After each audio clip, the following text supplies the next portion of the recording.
हर हर महादेव। जय श्री राम, जय बागेश्वर धाम। महाकुंभ सबसे पहली बार कब और क्यों लगा था? कुंभ से जुड़े ये रहस्य नहीं जानते होंगे आप। नमस्कार दोस्तों, महादेव शिव चैनल में आप सभी का स्वागत है। आप सभी कैसे हैं? आशा करता हूँ आप लोग स्वस्थ होंगे, मस्त होंगे।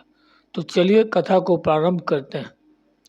कुंभ का मेला लगने वाला है और इस दौरान संगम की महत्व भी बढ़ जाती है। असल में कुंभ और संगम एक दूसरे से जुड़े हुए हैं, क्योंकि कुंभ मेले का मुख्य आकर्षण संगम पर स्नान है।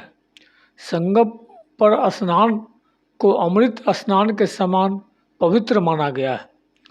चलिए गहराई से समझते हैं। महाकुंभ और संगम का महत्व। महाकुंभ आस्था, संस्कृति और करोड़ों श्रद्धालुओं की आस्था का संगम है। महाकुंभ का आरंभ इस बार 13 जनवरी से शुरू होगा, 26 फरवरी को समाप्त होगा। कहा जा रहा है कि इस साल लगने वाला महाकुंभ पूर्ण महाकुंभ होगा, जो 144 साल बाद लग रहा है। महाकुंभ का इतिहास वर्षों पुराना है। तो आइए जानते हैं महाकुंभ का आयोजन सबसे पहली बार कब और कहाँ हुआ था। साथ ही जाने पुराणों में वर्णित महाकुंभ से जुड़े कुछ रहस्य। महाकुंभ सिर्फ एक मेला नहीं, बल्कि यह आस्था, परंपरा और हिंदू संस्कृति का संगम है।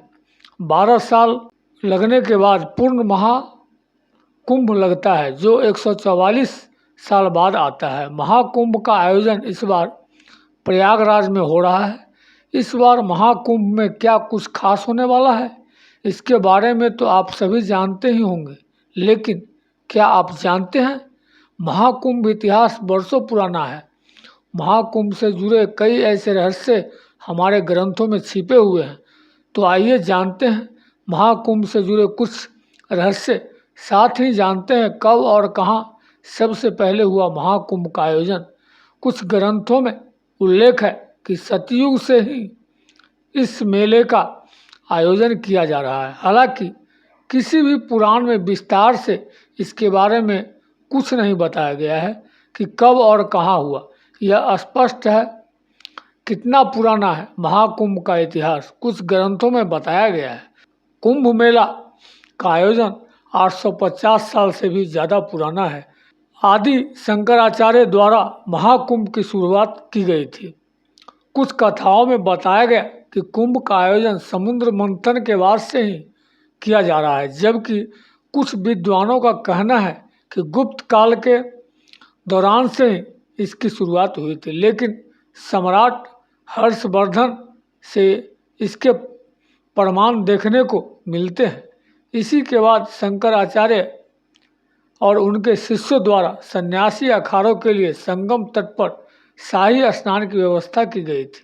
हालांकि कुछ ऐतिहासिक साक्ष्य यह भी मिलते हैं जिनसे सिद्ध होता है कि कुंभ का आयोजन राजा हर्षवर्धन के राज्य काल में आरंभ हुआ था। प्रसिद्ध चीनी यात्री हेन सांग जब अपनी भारत यात्रा के बाद उन्होंने कुंभ मेले के आयोजन का उल्लेख किया था।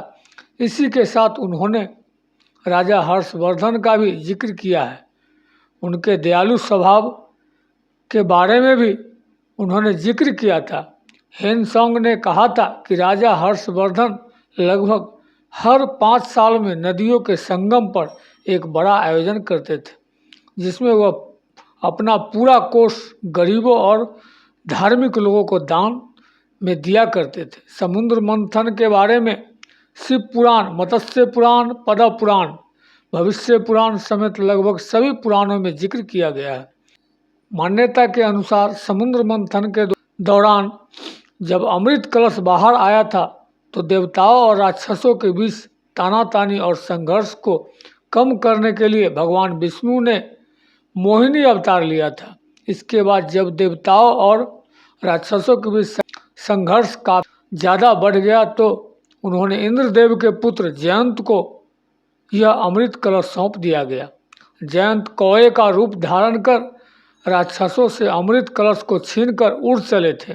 जब जयंत कौवे के रूप में अमृत कलश को लेकर जा रहे थे तो उनकी जीभ पर भी अमृत की कुछ बूंदें लग गई थी, जिस वजह से कौवे की आयु लंबी होती है। ऐसा कहा जाता है कि कौवा जब भी मरता है तो दुर्घटना में उसकी मृत्यु होती है।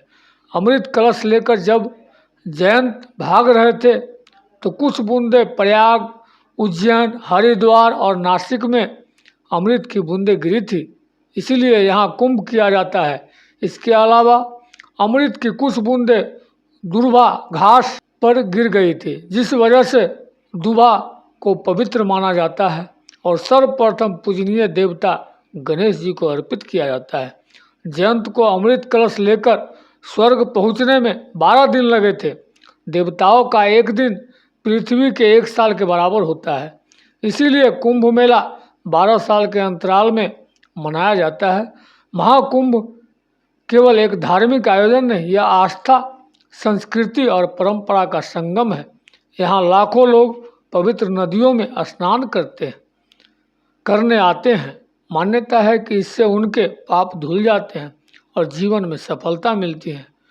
वीडियो को बोलते समय कोई त्रुटि हुआ हो तो मैं क्षमा चाहता हूँ। उम्मीद है वीडियो अच्छा लगा है। महादेव के सच्चे भक्त हैं तो कमेंट में लिखे हर हर महादेव। मिलते हैं अगले वीडियो के साथ। हर हर महादेव।